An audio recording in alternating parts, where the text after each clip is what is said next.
Welcome back to the Freedom Podcast, and it's back with me, Josh, and we've got Pastor G with us again. How you doing, G?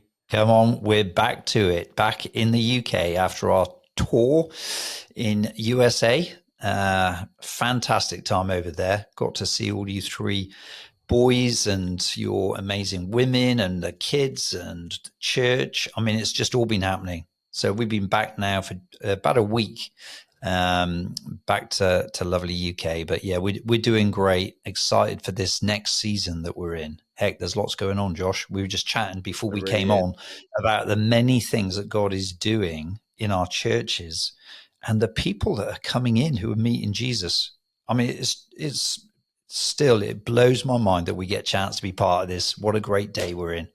Come on, just tell everyone about that story about the lady in her garden and what happened to her there in Hereford. Yeah, this past weekend, I heard a story from, we got just different people who are coming through our doors into church, probably like never before.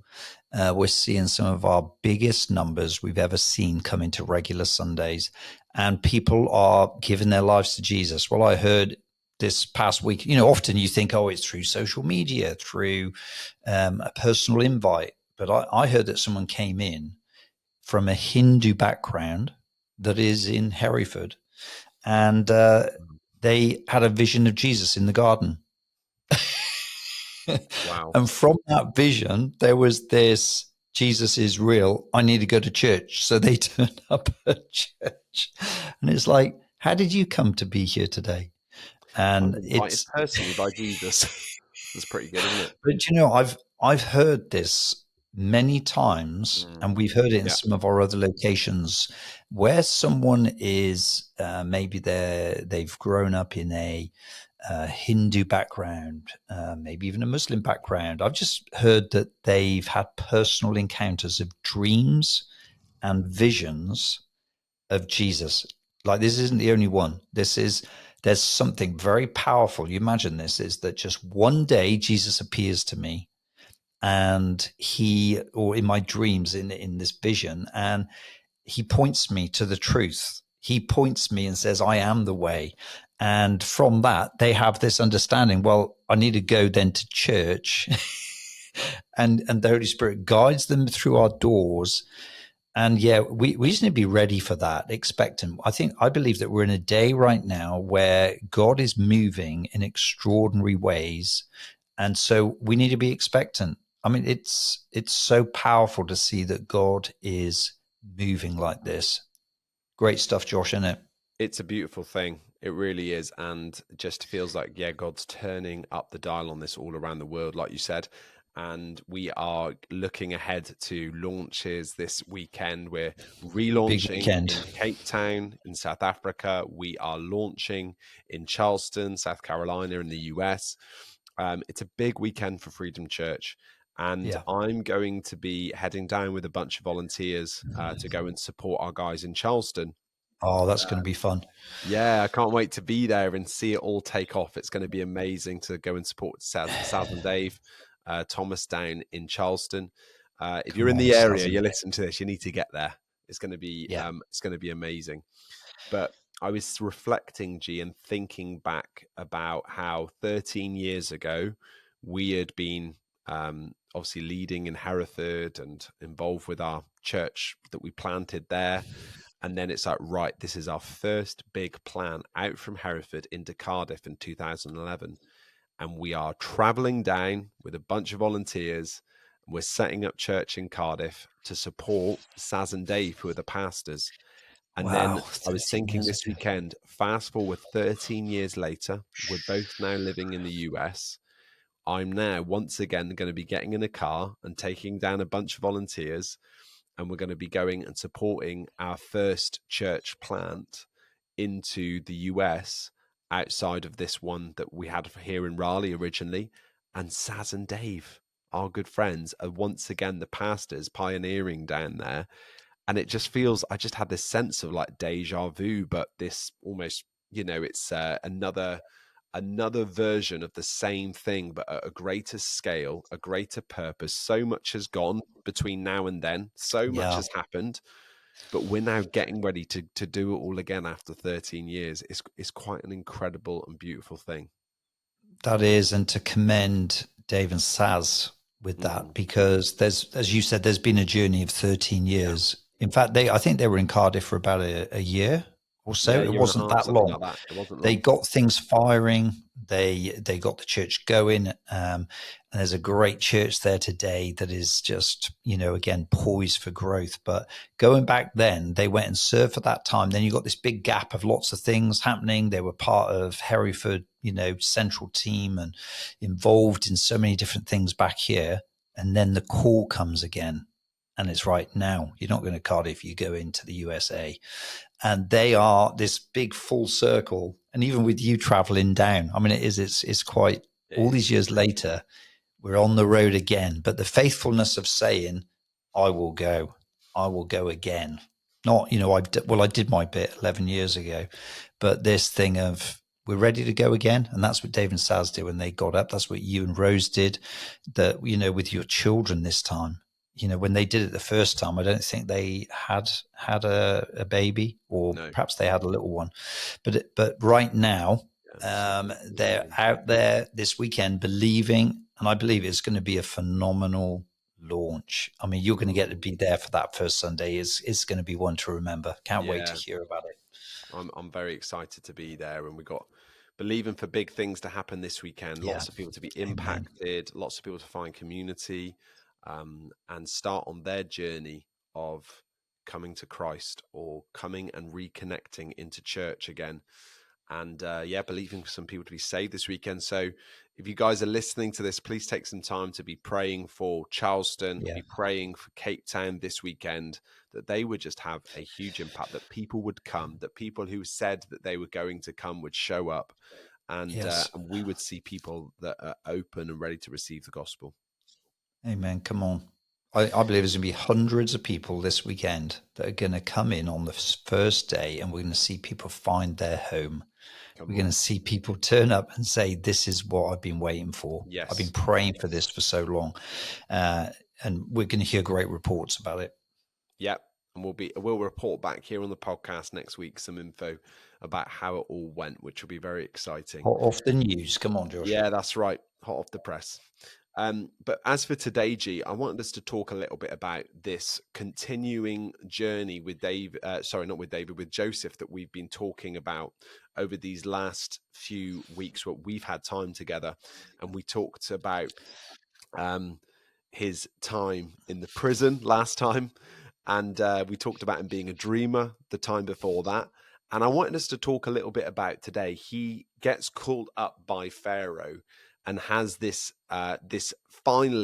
moment where he is seen, and he has this opportunity to speak to Pharaoh. He interprets Pharaoh's dream, and Pharaoh is blown away because of the wisdom that he shows. And so he then goes on to make him the governor, and he is second to Pharaoh. So he goes from being in the prison to being the second most powerful man in the nation. And actually, because of Egypt's status, it's not just the nation, it's the surrounding area. He is one of the most powerful figures. And it's quite an incredible story and journey. But one of the things that I was thinking about as we were preparing for this today was relating it to how we are often maybe doing the things like running the prison, and it feels like just serving in the background. And then maybe we finally get an opportunity to come and lead and exercise authority, to start to walk in what we feel like, yeah, I can do this. There's this calling that I have. Maybe I've paved the way, I've gone the journey, and now I'm going to start leading. And one of the things that is so, um, I think, important about the identity of who we are as Freedom Church is in our DNA, and it's raise the next. And it's that we really have this idea that we are not here just to set up leadership for all of the people that we know and like, and then we just want those same people within the next 10, 20, 30, 40 years to be in the same positions. In fact, we can sometimes, I think in the past we've moved people on too quick. But there is something around this for us that we want to always be sharing those opportunities with others. We want to see people being released. We want to see people come into their position. And I think of ourselves, G, Rose and I, when we were just teenagers, you had this thought and this posture to start to prepare the way for us to become leaders. And I just wanted to speak about your heart a little bit for this, because I think that this is not that common. Because why? It's risky. You know, you start giving leadership to people that have not done it before, you take a risk. You also can upset other people that are already in leadership because, hey, I was holding that and now I'm kind of being edged out so someone else can also kind of influence and bring something to there. So talk to me a little bit about your heart as a pastor and why you have gone, because that's actually not normal. People in freedom might be used to it, but actually it's not a normal trend throughout church world, because a lot of the time there is often a tendency to hold back on making those asks and keep things as they are because it's safe. Yeah, so traditionally, I think from my journey around leadership within, church settings, leadership, you always tend to think of the older people. In fact, some churches call them elders, which automatically says they're the older people. And obviously we're thankful for them and they carry wisdom, et cetera, et cetera. But within our churches, certainly going back all those years ago when you were teenagers, Josh, a lot of the churches I'd seen had an older, they were later in their life, and they were the ones that really led the church, and they had the influence of what was happening around vision, around everything else. And God challenged me, and he said, yeah, but if you look, you will see that the older the leadership, the church becomes older very quickly. And I Yeah. said, yeah, but and you'll see a lot of churches that are old and they're missing the younger generation. And if the church loses the younger generation, eventually it dies out. That is a common problem all over right now, where you've got people within church, but it's dying out because they've lost the bottom end. They've lost the younger people. It's not relative. They've ceased to be relative because they got stuck in the older generation that now still controls within leadership. And God said to me, if you want to see this church remain young and relative, you're going to need to trust young leadership. And I said, well, what does that mean? And he said, you need to trust some of the young people, and some of your older people won't understand it because they'll think, what do they know? But this is about raising up and releasing the next generation because they are far closer, more in touch, more understanding to reach the generation next to them. They can reach down to them very close. Whereas what we're trying to do is we bridge this big gap and we're pretending that we're a relevant church. So God said, you better wake up, because otherwise you might be relevant now, but if you continue to keep this format of an older leadership, you're going to probably become irrelevant and you'll start losing the young. And so with it, that's when God said, you know what, train up, prepare Josh and Rose. They might be teenagers now, but get them ready to release them. And we then, over the years to come, just exposed you to leadership in a healthy way. And we discussed it and you had an appetite for it. And I must say that we can underestimate what is in our young people. You were teenagers, but you had an incredible appetite. That's why our teenagers within school or early 20s into college, we have this amazing ability to learn and to be ready to absorb new things. And yet we often don't think about leadership until people might be in their 50s, 60s. Yeah. And often we get quite rigid at that point. But when you bring the younger leadership in, you bring something vibrant. And it's challenging because what you brought with you in those early years, as you stepped into leadership, you brought challenge. And I remember you bringing things like, I don't think we should be doing it this way. We should do it that way. It's like, but we've always done it this way. But as you started saying that, it challenged me to say, I think actually what you're saying is better than what we've been doing. And it's having to go back to maybe the other guys and say, we're going to trust this young voice. maybe they're not tried and tested, but I think they have a heart and this is where it comes to it. You've got to be able to trust and say, do we believe that they have what it takes to be part of leading where we're going? So we need to actually trust them by empowering them to make these decisions. And that's what we did with you. We started making decisions.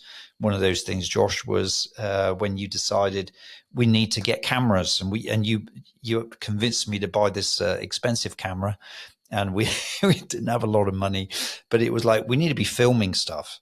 And what that one decision made, the impact it made, think about all the videos we started doing. We ended up on TV in the years to come. Do you remember we did all that TV stuff? Because your one seed of seeing into the future and being a generation that actually relates to the screen people is different from that older generation.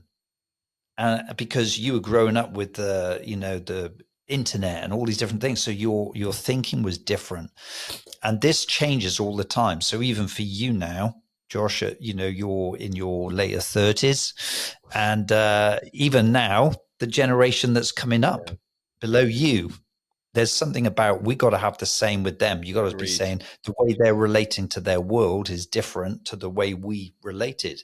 So this is what God spoke to me. He says, if you're not going to be prepared to trust, and sometimes it's not always going to be easy, or it might go wrong, they might fail. But do you know what?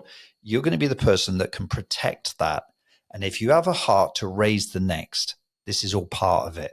And that's how we started, beginning to go forward, and what an impact it made in our church.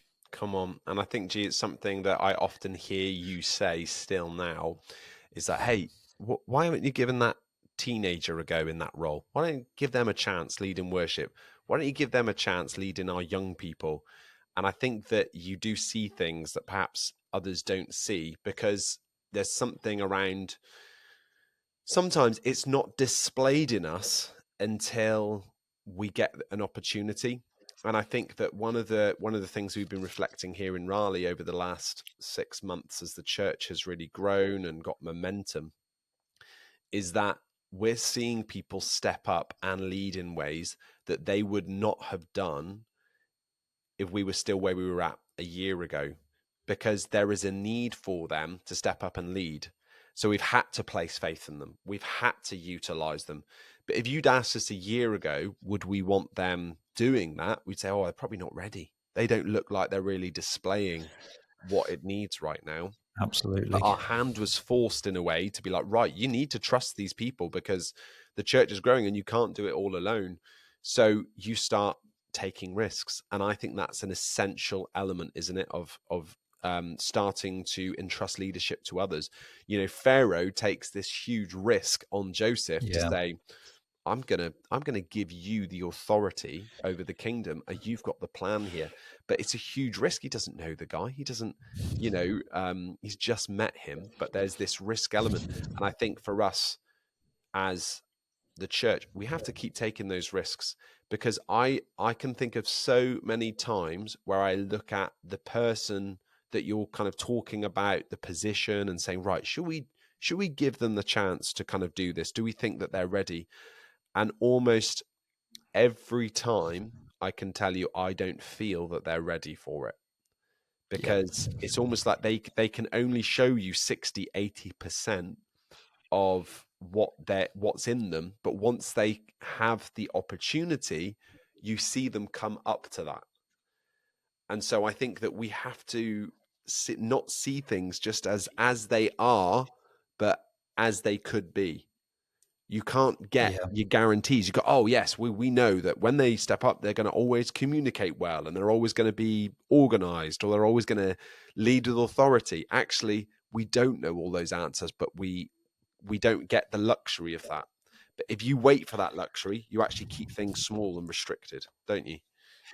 Yeah, it's amazing when you're younger, in your early 20s, say being around church. I'm sure this would be the same in social settings or in workplaces.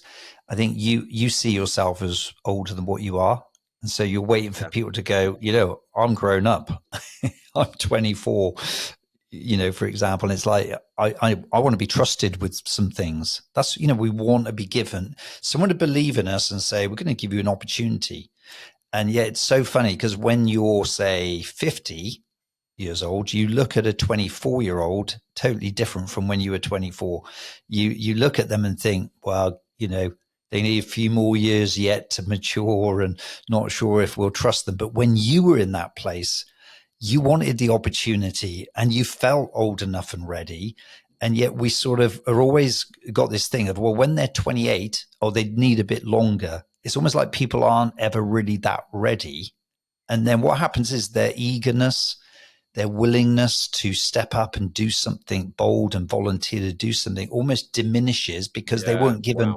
Wow. How do you how do you feed this willingness and potential in someone? You do it by feeding a fire. The fire is opportunity. You give opportunity. And when it goes wrong, you coach them through the opportunity. When it sort of didn't work out, you say, hey, what can you learn through that? And that is that, like, building and coaching. And Jesus did this with the disciples who were all young men. They were young men. And he chose these young men. And yet we struggle sometimes. And it's like, oh, I don't know if a 24-year-old could be a pastor of a church. It's far too young. And yet there is this, I think, something within us. I mean, I started, I think, when I was 22. I mean, it was just no wonder people, struggled with that, because I felt old enough, because I felt called and I felt there was potential. But it was through the coming years that I had to find and practice and fail and slip up. But I was given, there was an opportunity that was given and I went for it. And I would encourage, anyone as leaders or in a place of influence, to just like give opportunity. You can put safe parameters around. You don't do it recklessly. You can say, hey, I'm going to release this opportunity to you. And as they step into that, you can guide them. You can use your wisdom. Someone said to me once around someone leading worship, it's like, oh, they're far too young. They haven't experience in worship. I said, yeah, but you've got the experience, because they had more experience and they were older. I said, so why don't you use your experience to help them? Whereas they were thinking, how are they going to get experience? Wait till they're sort of far older and they've probably not been trusted. How do you build confidence, Josh? You build it by being trusted. When someone just says, we believe in you. And I think that for me in our churches, and going back then, God gave me this, I think it was quite a stern challenge. He said, I'm going to put young people in your hands, but how you steward them and how you empower them, you're going to be responsible for that. And so as I saw young people coming in, it wasn't to sit in their rows and don't trust them with much. God said, you're going to need to trust them. You're going to need to empower them, because you're going to raise up leaders from a young age. And so that required stepping out. And sometimes it went wrong and you had to pick up the bits. But God said, don't you bury it, use it, release it. Yeah. And that release is saying to those young guys, we believe in you. And I think this is, with all the churches that we've seen around the world, and this weekend we're seeing 2 more launched. I think a real critical key of it is that we started with it. And even if you think about Josh and Meg came in as I think a 14-year-old, into our church. Josh and Meg, Dave and Saz in their 20s. I think it's because we were a church that believed, do you know what? We see potential in you, and we're going to trust you, and we're going to give you opportunity, and we're going to release you. And right now we're seeing the working out of it years later. Come on, you've got to take some risks. And you've got to believe in people. I think the other thing to do as well, G, if you want this in the culture and you want this in the church, is you've got to sow the seeds of it through what you speak to people. Like, we've had some new people coming into the church, and I can just see their potential and purpose.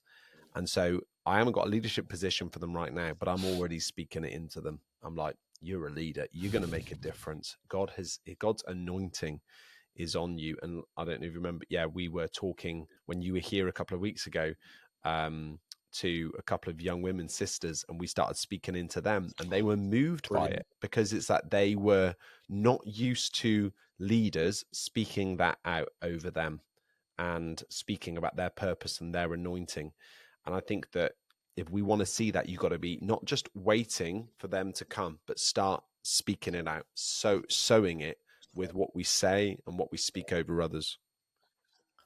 Yeah, when you meet someone and they speak to you with the belief that there's more in you, or whether someone just sees you as, hey, there's a chair, come and be part of our church, go and fill it, turn up each week, do your singing, do your stuff, volunteer. And I think for everyone that comes to our doors, we're saying, do you know what? There's more potential, there's more purpose. But it's when it starts. I think for me, it in the past it's been left for too long. Traditionally, it's like, let's be a risk averse church. When I believe Jesus said, take the risk. Everything about his life was like, I'm going to take the risk with this young fisherman. I'm going to take the risk with this tax collector that no one likes, but I see potential in him. And I'm raising the necks.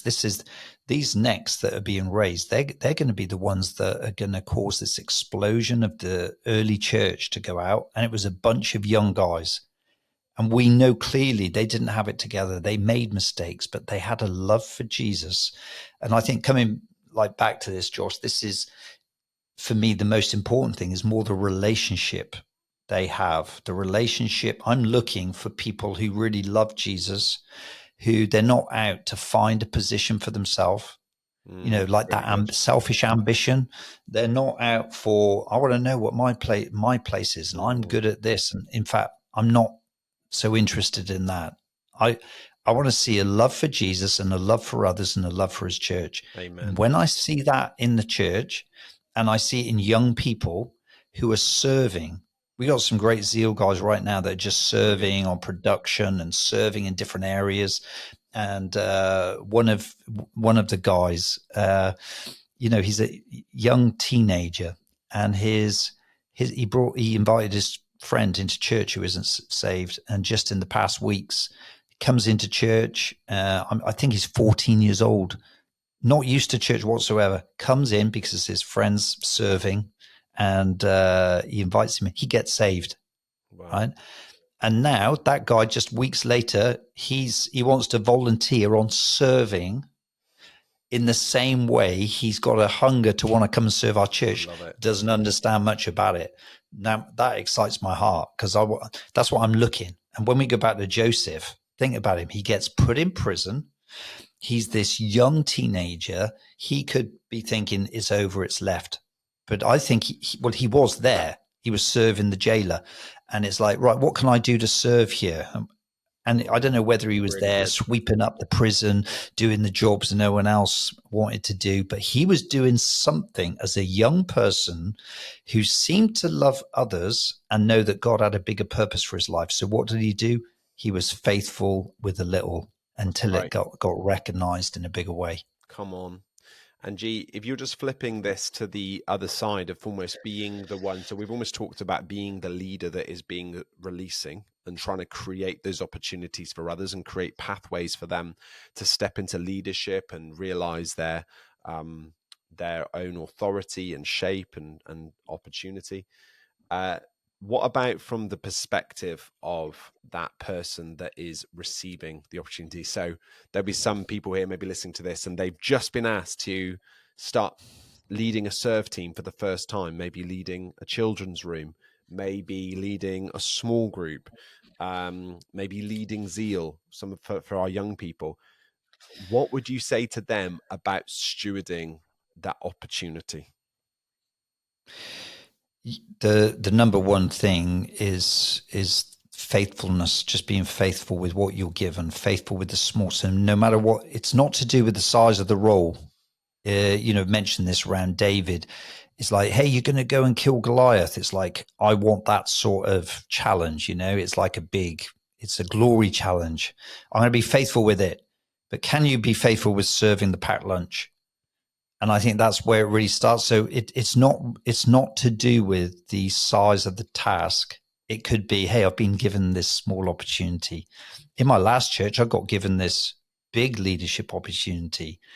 And this is what I love seeing when I hear later on that, oh, I used to maybe lead worship, or I was part of the, teaching team, but they've come in and they've said, what needs doing? Mm, Where do I need to serve? And that faithful heart to say, I'll serve where it's needed. So I think faithfulness, consistency in it. So it's like you're just known as a consistent person. Why should see some of us want to be leaders, but why should people follow you? To lead is the others follow. You influence others, but why should they follow you? And you got to ask that question. Why should they follow me? Am I struggling because I feel like people aren't listening to me or following me? And you got to then think, perhaps the issue isn't them, perhaps it's me, the way I communicate, the way I care for others, the way I value, the way I sort of hold myself, the way I follow through on my word, that if I very good. say it, Mm, they know it's going to be done. My word is true. And those are the things that brilliant. obviously in our world you build great business on, you build great family on, you build because it's like faithfulness, it's consistency, it's care, and value for others. It's not, I think one of the worst things on an opposite scale, Josh, that I've seen is that people who step into some form of leadership, and if they are leading a few people, whether it's a few people or many people, is that they see the people that they're leading almost more of a commodity or they're there to help me achieve what I'm doing, and they're used in that way, and it's the worst thing that you can do. If Mm, you're only using people, you don't value them, they're really like a pawn. They're a, well, I need another two people in my team to yeah, achieve this. It's like, because they keep leaving the team. I wonder why they keep leaving. yeah, I'll often say, if you got people that aren't sticking with your team, you need to look at you. I don't think it's that you just got some difficult people. There's something about the way you care for people and the way you value them, the way you lead and communicate all these things, interact with them. And that is a process. As you step into these things, you learn all the time, you evaluate, you ask people, hey, how are you feeling? How are you getting on? Is that all right? The way I've communicated, that's how you grow your leadership. But people are very quick to understand if you're only using them to achieve your task, and it's about doing. And that's it's that's really good. something that I think I'm looking for in leaders is, do you care for people? That's why sometimes people who don't even have a role, a leadership position, should I say, a leadership position, will have people that follow them. They walk into a room and they can influence people. They don't need a title. They actually have people that, because they Mm, connect, yeah, they care for them. There's something genuine. There's something that influences, and that's why you don't need a title base in leadership. Don't rely on the title, um, because people will only follow you so far. But if you rely upon influence and you have people's hearts with you, you're in this together. You honor them, you treat them with such value, then you'll find that people will follow you beyond what they signed up for. yeah, and It's I think it's Jesus something really. showed us how to lead, and he brought a totally different model and he turned it upside down when he started washing the disciples' feet and he said, "You can actually serve one another." And obviously, that's the different way than the world has understood leadership from the beginning of time, is that usually the leader is served by the people below. But Jesus said, no, this is how I'm going to set up my kingdom. This is the way it's going to work. And I think when we continue to care for and love and serve those that are following us, rather than just, like you said, using them as a commodity or getting tasks done, I think that that's the way that Christ would want us to lead. And so I think there's something important about that. I think as well, when you first get an opportunity, it's displaying humility. It's almost keeping your feet on the ground and Yeah. remembering, to posture that in the way that you speak to others, in the way that you behave, is still maintain and posture yourself with humility. God opposes the proud, but he lifts up the humble. And I think having that in our posture is so important. The one other thing I would add as well is that when you're starting out, guess what? You're going to make mistakes and you're going to fail and you're going to get things wrong. Oh gosh, gee, we could fill some podcasts plural, I think, with some of the errors and things that we've done wrong and Yes, for sure. things that we've made mistakes in. I know for myself, it's a lot, but uh, there is something around owning those errors and It's good, Josh. apologizing. Yeah, And I think if you're a it's new very leader, good. it's just saying, hey, I'm sorry, I got that wrong, and owning those things. If you can have a leader that is willing to own that and accept that and realize it's not, doesn't mean the end of me as a leader, or doesn't mean that I'm the worst person in the world, or that it somehow attaches dislike to me or something like that. Yeah. But actually I can just own it. I think that is a great place to recognize you're not going to be a perfect leader. You're just starting out, you're just learning. So when you make a mistake, own it. Yeah, I love that, Right. Josh. There's such wisdom in that. It sounds easy, doesn't it? Own it. But Mm, heck, our pride gets in it the really way. We does. don't want to Want admit to it. blame others. We get defensive, our insecurity, the problems with them. I wasn't asked. I wasn't, it wasn't communicated. We come up with all these reasons.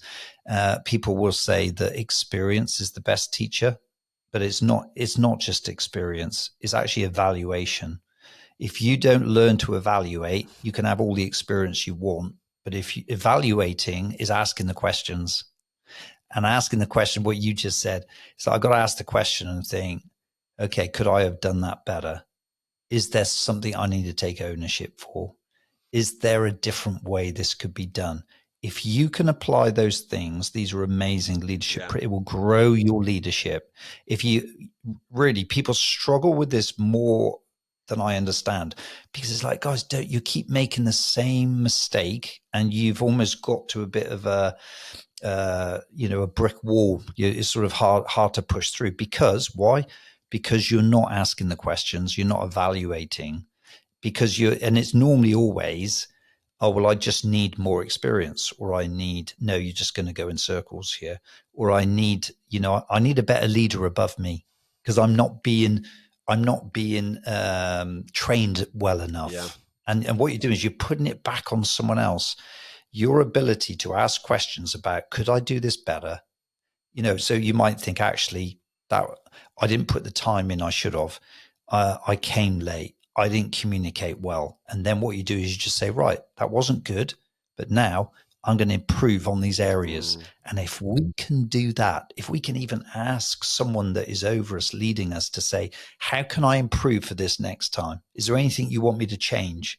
Wow, those questions, they will grow your leadership. And owning it instead of deflecting through our insecurity, you will grow, and it will protect your heart as well. come on. If you're open handed, it will protect your heart, because this is where people feel, I was let down. I was disappointed. I didn't feel supported in this thing I was asked. But when we actually come take some ownership, we learn through it. And do you know what? People will let you down. You will have sometimes maybe someone that is leading you, maybe it's in a workplace, that you actually have more, more than what they do, or you have more ability. But there's something, you mentioned humility, Josh. There's something about learning what it is to serve under someone else and to be faithful and good. We can all lead under a good leader. Follow under a good leader. Yeah. And we can all do that. But I think there's something that even Joseph was doing, even in prison. He didn't have any choice. Maybe he had a bit of a tough, like, prison master. I don't know. But he was just there saying, I'll be faithful and I'll learn to do this and humble myself. Mm, And at the right time, what did God do? He elevated him to yeah. this second most powerful person in Egypt. And so, as we finish up, if there are people perhaps feeling like they're a little bit stuck in a situation where they're serving, or, I just feel there's more. Do you know what? Keep a humble heart. Amen. Own those things. Take ownership. Keep learning and progressing, because what God has put in you, if you keep those things within your heart and you're faithful, He will elevate you at the right time. That's the way God works. Amen. Move, just allow Him to move in your heart, prepare you, and He will grow you. And who knows where you'll end up being in the years to come. Come on. Brilliant stuff. Well, hopefully there's some great stuff to chew on and think on there. And we just thank you for tuning in and joining us for this podcast. And we will be back next week with another episode. Thanks so much for joining. Thank you, G. Bye-bye.